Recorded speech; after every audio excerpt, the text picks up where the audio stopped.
to welcome you to Joyful Gathering Spiritual Center's Saturday Night Live, Inspirational Talk, and Affirmative Prayer.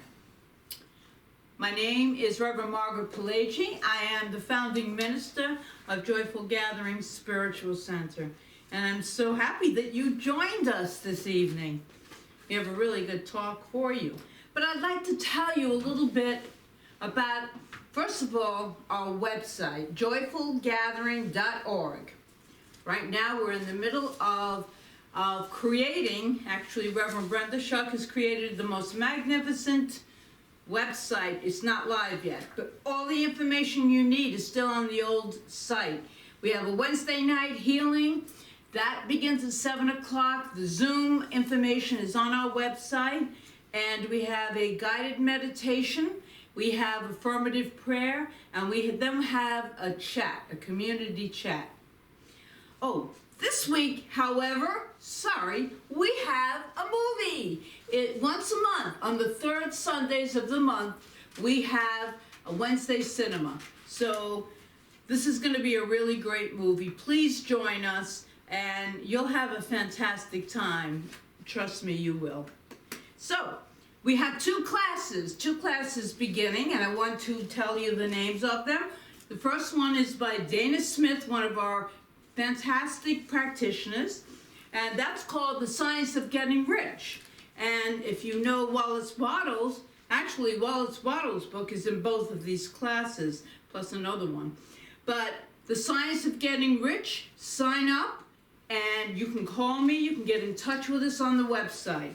The other one begins April 20th. It is Abundance and the Dynamic Law of Attraction. I will be teaching that with my great co-facilitator, Reverend Rita Biancasino. So that will be Tuesday nights beginning April 20th, and there'll be lots of places. Soon you'll be able to sign up on the website and pay on the website. So very cool, very cool. So let's begin this evening. Let's begin this evening by taking a really nice deep breath together. Yes, getting centered in this glorious thing called life. Yes, it is. No matter what's going on, it's still a glorious thing. So this evening, the topic is This Too Shall Pass. Now, the whole month we've been talking about the circle of life. So we're going to continue that theme this week and next week. And then on the 27th, I don't believe we will be here. So you want to make sure you get this week and next week. Plus, we're on YouTube, by the way. We're on YouTube under my name, which is on the website, so look it up.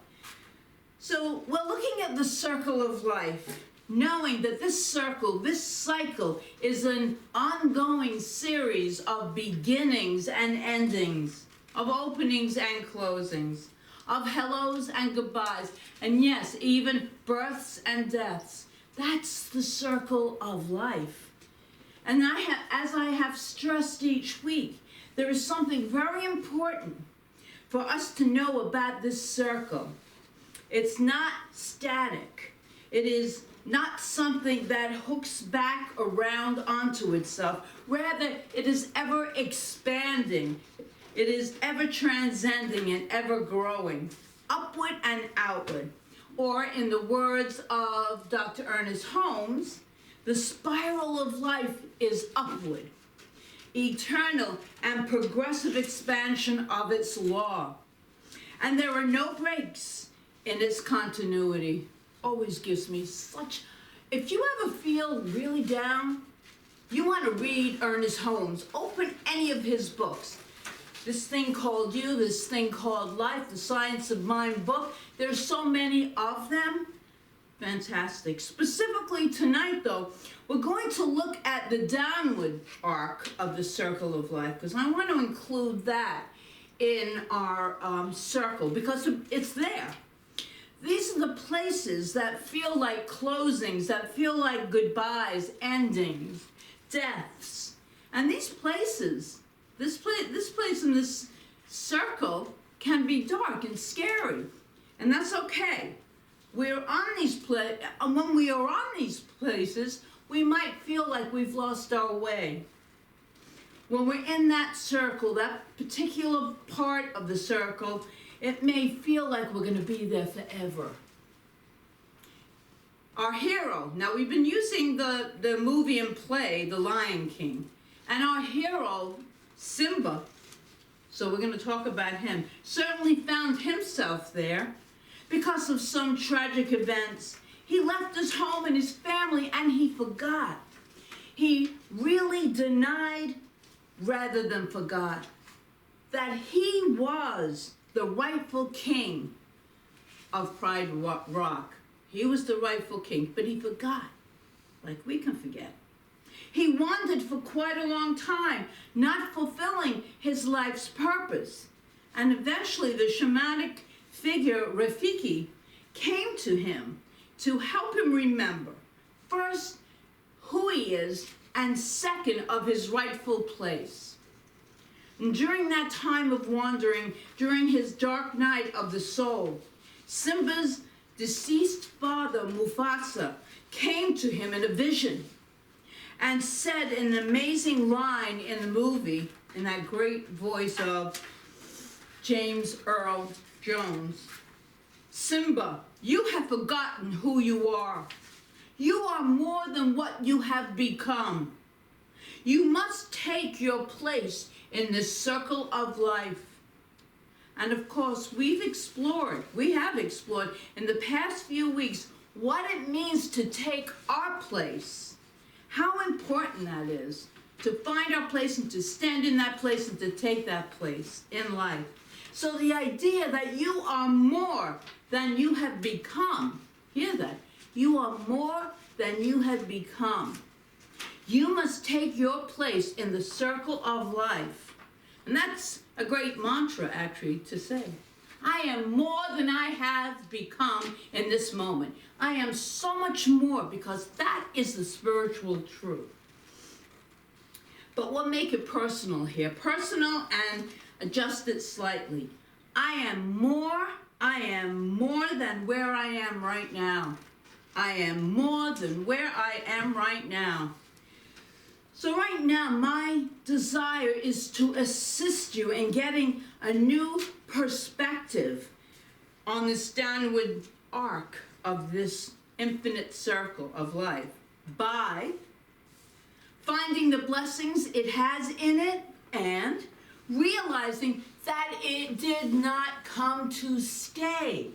In fact, it came to pass. Remember that. So first, finding the blessing. I know I often talk about looking for the good in every situation. Gotta look for the good, right? And you might be thinking, here we go again with that good.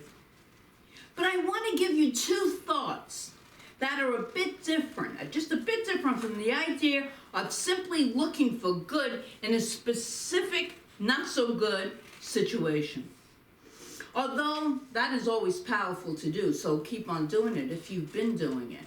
But here's some more tools, okay? These are tools to use to live life, following your true light. Several years ago in the Science of Mind magazine, in the daily meditation section, there was a wonderful metaphor that I have not forgotten, and I want to share it with you right now. The author of the article had a window next to the computer looking out at a skylight and an overhang roof. As she looked out one day, she saw a hummingbird trapped under the skylight. It had flown under the roof and then to the light of the skylight and was trying to get out via the skylight, obviously without any success. As she sat and watched this struggle, her intuition kicked in, and it told her this was a creature of God, and it would instinctively go to the true light beyond the roof if it could see beyond this false light. So she decided to cover up that skylight, and in doing so, she had this aha moment. By getting a ladder, just hang on, and covering that skylight, the bird was free to fly into its true source of light, into the daylight. She wrote this: "The incident caused me to ask myself, what happens in my life when I have been following a false light? And I realized that some kind of dark night of the soul often occurred. In that moment, I gave thanks for my dark night of the soul, because it is an indication for me to take another path to the light. I then follow the truth of my being, my well-connected relationship to God, because I realize that this divine source is my light, and my connection with this truth cannot be broken." So this is for us in life. When we are in that downward arc, that dark place, maybe because you have allowed yourself to get off track, as we sometimes do, to veer from your spiritual center. Life's circumstances may have hit you hard, or may have simply gotten wrapped up in life. And sometimes we do this, we let God fall by the wayside. Now we know that God doesn't fall away. God is always present. It's the omnipresent source of all that is. But sometimes we forget that we have a relationship with this infinite source of good. And we truly do. We truly do. A blessing of the downward arc is that it is a messenger for you. A messenger that says, wake up. Find the light again. It's burning within you. Find that light again. And of course, once you do that, you begin to move into an upward portion of the circle once again. And that leads us into this is a great, I love this word, chemicalization. It's an old word from Unity, actually. There's another thing, and this is going into it, there's another thing that might be going on for you when you find yourself in this downward arc of the circle. And it is also a great blessing. So let me describe a scenario to you and see if any of you have ever experienced anything like this. You have an awakening. You're at the beginning to look at life so differently. You just found this spirituality and everything starts to be exciting and new again. You begin to think differently, affirmatively. You begin to have a whole new relationship with the God of your understanding. Perhaps you started coming to Joyful Gathering Spiritual Center or another spiritual center. It doesn't make a difference. Or you've started taking these great classes that we offer. And my goodness, things start to change for the better. Circumstances change and you're just blown away. Your life really starts to improve, and this is so fantastic. Or perhaps you want to deepen into the truth that you already know. You know these truth teachings and you want to get deeper. You want to get deeper because there's no end to it. It's limitless. But you are taking all the steps to go deeper with it. And perhaps taking some of the advanced classes that we offer. And again, things start to shift for you. A delightful way, they start to shift. But then all of a sudden, now this can happen, I'm going to explain to you what chemicalization is. All of a sudden, it stops. No, it more than stops. It seems to go in reverse. You become frightened and discouraged, doubting that anything really had changed for you in the first place. In the beginning days of religious science, there was a story, I want to give you this story. It's Dr. Bill Hornaday. He was a protege of Dr. Ernest Holmes. And he was working, he was a practitioner too, like so many of our practitioners, we have 16 practitioners are, and he was working, doing a session with this cab driver. His name was Julius Pothos, who had the worst case of negative thinking, Hornaday had ever encountered. But through Hornaday's counsel and some willingness on Julius' part, he started changing the way he thought, turning all the negatives into positives. And his life really turned around. The ending scene of the story was Julius and his wife coming to a Sunday service, and Mrs. Porthos in tears, thanking Hornaday for the miracle he had worked on her husband. Hornaday gave her a word of warning. Sometimes, after some miraculous changes, he said, things seem to slow down or stop, and it gets difficult sometimes. So you might ask, what's up with this, right? What's up with this? Well, in religious science, we don't have a name for it, but in Unity, they do. They call it chemicalization. And it's a natural part of the process of expansion and growth in consciousness. I want to explain this to you. What is chemicalization? The chemical change that literally takes place in your thoughts and your feelings, which is then reflected in your body and affairs.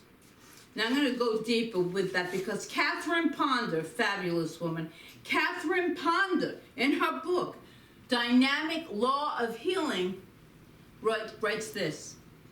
When people have lived for years in wrong thought, they have molded those negative notions into their bodies and affairs.